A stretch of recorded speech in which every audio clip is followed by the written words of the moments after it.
अस्सलाम वालेकुम दोस्तों, मैं हूं माजिद मलिक और खोजी चैनल में आप सबको खुशामदीद। दोस्तों, जैसा कि हम सब जानते हैं, ये कायनात अपने रोज़े पैदाइश से ही खैर और शर की दो कुव्वतों के साथ चल रही है और इसमें यकीनन इसके खालिक की कोई खास हिकमत पोशीदा है जिसकी मुकम्मल और सही वजाहत अक्ल इंसानी के अहाते से बाहर है। लेकिन हम देखते हैं कि जनाब आदम अलैहिस्सलाम के तने खाकी में रूह फूकी गई तो साथ ही इब्लीस लईन भी मैदान अमल में उतर आया और हजरत अल्लामा रहमतुल्लाह अलैह एक मकाम पर मंजर निगारी करते हुए फरमाते हैं कि एक दफा शैतान ने अल्लाह रब्बुल इज्जत के हुजूर अर्ज किया कि हर्फ इस्तकबार तेरे सामने मुमकिन न था,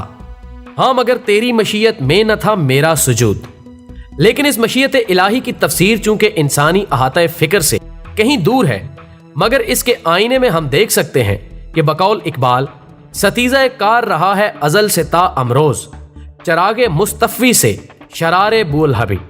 और ये शरारे बूल हबी ना सिर्फ अब तक मोमिन के ईमान से उलझ रहा है, बल्कि अहादीस नबी सल्लल्लाहु अलैहि वसल्लम की रोशनी में हम पर खुलता है कि ये इब्लीसी कुव्वतें इस कायनात के बुढ़ापे तक अपनी सरगर्मियां जरूर जारी रखेंगी, खा वो दजाल बदबख्त की सूरत में हो या याजूज माजूज की शक्ल में। मगर ये यकीन के साथ कहा जा सकता है कि इन तमाम खबास्तों के बावजूद आखिरकार नूर तौहीद का इत्माम होकर रहना है। नाज़रीन, ऐसे मामलात को समझने के लिए जब हम मकतबे नबवी सल्लल्लाहु अलैहि वसल्लम से रहनुमाई लेने की कोशिश करते हैं तो इसके बारे में पाए जाने वाले तमाम मुगालते मिट जाते हैं और हमें अंदाजा होता है कि शायद यही मंशाए इलाही है कि मोमिन अपनी हयात मुस्तार इस जहान फानी में मुसाबकत की फिजा में बसर करे। और शायद यही वजह है कि हजरत नूह अलैहिस्सलाम, जिनको आदम सानी भी कहा जाता है, कि मुकद्दस अहद से लेकर अहद नबी सल्लल्लाहु अलैहि वसल्लम तक तकरीबन हर नबी ने अपनी उम्मत को फितने दजाल से डराया और इसको बनी नौ इंसान के लिए सबसे बड़ा फितना करार देते हुए इससे बचने के बारे में रहनुमाई भी फरमाई। सो आज की इस वीडियो में हम अपने नाज़रीन की रहनुमाई के लिए कोशिश करेंगे कि हम इस फितने अजीम के बारे में बानी इस्लाम सल्लल्लाहु अलैहि वसल्लम के अफकार की रोशनी में जानने की कोशिश करें और इस गुफ्तगू में साथ ही उन बातिल ख्यालात की तरदीद भी मुमकिन हो सके जो दजाल के बारे में मुख्तलिफ मकतबा फिक्र की तरफ से फैलाए जा रहे हैं। लेकिन इससे कबल हस्बे रिवायत हम अपने नए आने वाले साथियों से दरखास्त करेंगे कि वो पहले चैनल को सब्सक्राइब करके साथ मौजूद घंटी के बटन को भी दबा दें। मुअज़्ज़िज़ ख़वातीनो हज़रात, दजाल के बारे में मुफस्सिरीन की राय और अहादीस की रोशनी में किसी हद तक ये बात भी बाज हलकों में तस्लीम की जाती है कि वो इससे कबल भी कई दफा अपने होने के सबूत फराहम कर चुका है।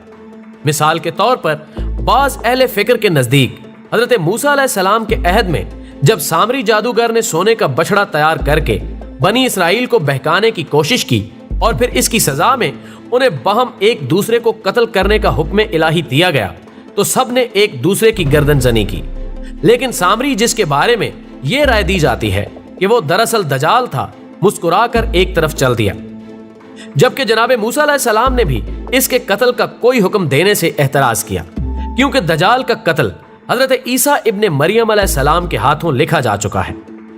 मुअज़्ज़िज़ नाज़रीन, इसके अलावा हजरत तमीम दारी रज़ी अल्लाह ताला अन्हो, जो कि सहाबी रसूल सल्लल्लाहु अलैहि वसल्लम थे, कि वो हदीस जिसे हजरत तमीम दारी की हदीस भी कहा जाता है के मुताबिक एक दफा जब वो अपने चंद साथियों के साथ बहरी सफर पर थे कि समुद्री तूफान की वजह से अपने काफले से बिछड़ गए और एक तवील मुसाफत के बाद जब एक जजीरे पर उतरे तो उन्होंने एक शख्स को देखा जो आम इंसानों से जुदा था और उसने कहा कि उस सिमत जाओ, वो तुम्हारा इंतजार कर रहा है। और जब वो उस मुंतजिर के पास पहुंचे तो उसने कहा कि मैं मसीह दजाल हूं, मुझे नबी उम्मी सल्लल्लाहु अलैहि वसल्लम के बारे में बताओ,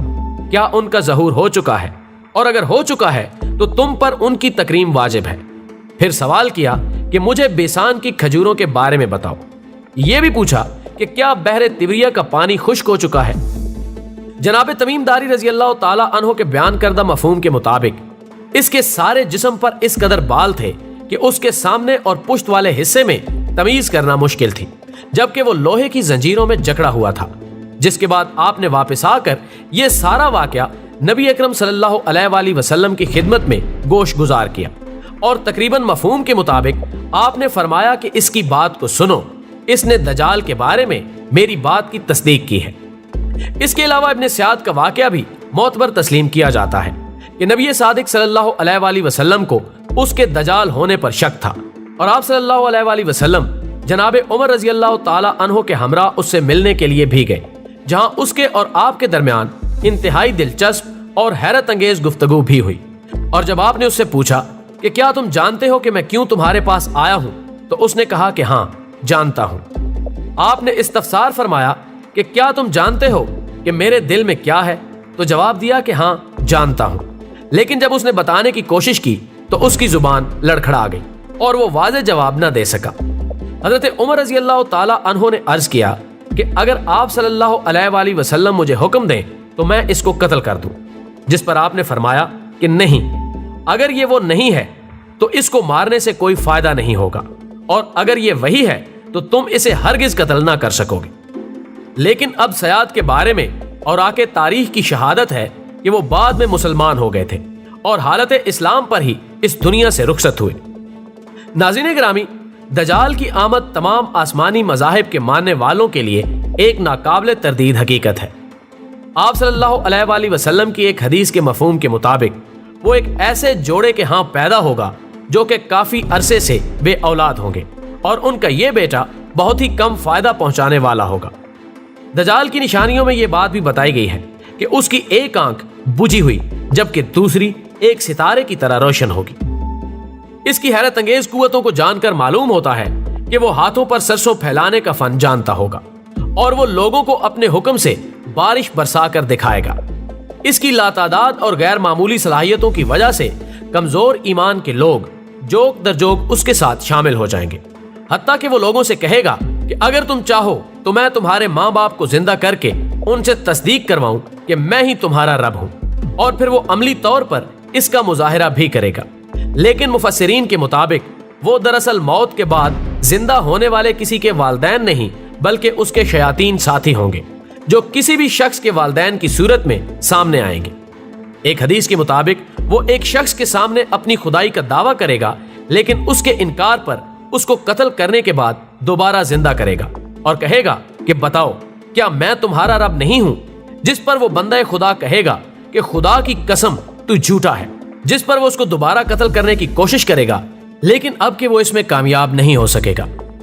بعض مفسرین کے نزدیک وہ حضرت خواجہ خضر علیہ السلام ہوں گے، جو اس عہد پرفتن میں بھی ایمان پر قائم رہیں گے۔ اس کے بارے میں متعدد احادیث گواہی دیتی ہیں کہ وہ بہت تیز رفتاری سے سفر کرتے ہوئے دنیا کی ایک ایک گلی کا چکر لگا لے گا۔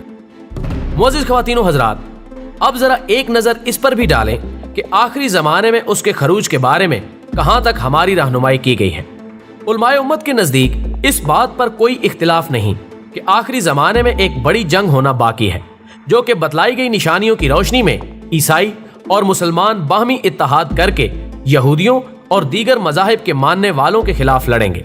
جس میں جب وہ فتوحات حاصل کرتے ہوئے قسطنطنیہ کے مقام پر پہنچیں گے کہ ایک عیسائی صلیب کو بلند کر کے اسے عیسائیت کی کامیابی سے منسوب کرے گا، جو کہ مسلمانوں اور عیسائیوں کے درمیان ایک اور جنگ کا سبب بنے گی، اور اس جنگ میں مسلمان پسپا ہوتے ہوئے خیبر تک آ جائیں گے۔ اسی نازک وقت میں امام آخر الزمان یعنی حضرت امام مہدی کا ظہور ہوگا، جن کی قیادت میں مسلمان ایک دفعہ پھر اس شکست کو فتح میں تبدیل کرتے ہوئے قسطنطنیہ تک پہنچیں گے، اور ابھی وہ فتح کے بعد سجدہ شکر ادا کر رہے ہوں گے کہ ایک منادی کرنے والا پکارے گا کہ تم یہاں مطمئن ہو، اور ادھر دجال تمہارے گھروں تک پہنچ چکا ہے۔ ایک روایت کے مطابق اگرچہ یہ خبر غلط ہوگی، لیکن اس کے فوراً بعد اس کا خروج ہو جائے گا۔ لیکن وقت کی ترتیب کے مطابق ایک دن جب مسلمان شام اور بعض روایات کے مطابق مسجد اموی میں ابھی فجر کی نماز کی تیاری کر رہے ہوں گے کہ اس کے مینار پر جناب مسیح علیہ السلام کا ظہور ہوگا، اور مسلمان انہیں دیکھتے ہی پہچان لیں گے، جس پر وہ عرض کریں گے کہ جناب نماز کی امامت فرمائیں۔ یہاں پر دو مختلف روایات دینی کتب کا حصہ ہیں، اور پہلی روایت کے مطابق آپ امامت فرمائیں گے، جبکہ دوسری کے مطابق فرمائیں گے کہ نہیں، تم خود ایک دوسرے کے امام ہو اور میں اقتداء میں نماز پڑھوں گا۔ حدیث کے مفہوم کے مطابق آپ کے جسم اتھر پر زرد رنگ کے دو کپڑے ہوں گے، اور آپ کے بال مبارک ایسے نظر آئیں گے जैसे अभी इनमें से पानी के कतरे गिर पड़ेंगे, और इसके बाद मुसलमानों की फौज की क़यादत आप संभाल लेंगे और दजाल के मुकाबले में निकलेंगे। आप सल्लल्लाहु अलैहि वसल्लम की हदीस के मुताबिक अगर जनाबे ईसा इब्ने मरियम उसे कत्ल ना भी करें तो भी वो उनको देखकर नमक की तरह घुलने लगेगा, लेकिन आप उसे कत्ल करके उसका खून अपने नेज़े पर मुसलमानों को दिखाएंगे। मोहतरम नाज़रीन, हदीस के मफहूम में हमें यह भी बताया गया है कि दजाल के साथ 70,000 यहूदियों की फौज होगी और वो हजरत ईसा इब्ने मरियम के खौफ से भागकर इसराइल के शहर लुद में पनाह लेगा, जो उसका आखिरी जहन्नुम कदा साबित होगा। मोहतरम नाज़रीन, बाज आकिबत ना अंदेश लोग ये नजरिया भी रखते हैं कि दजाल अपने खरूज से कबल बरमूदा ट्राइएंगल में मौजूद है और यही वजह है कि वहां से गुजरने वाले जहाज गर्क आब हो जाते हैं, लेकिन इसको महज एक इंसानी की आसाराई से बढ़कर कोई नाम नहीं दिया जा सकता, क्योंकि इसके बारे में कोई भी मोतबर शहादत ना तो सीना तारीख में महफूज है और ना ही इस बारे में हमें किसी हदीस मुबारका से कोई रहनुमाई मिल सकी है। वीडियो पसंद आने की सूरत में इसे अपने दोस्तों के साथ शेयर कीजिए और कमेंट बॉक्स में हमें अपनी कीमती तजावीज़ से ज़रूर आगाह रखिएगा।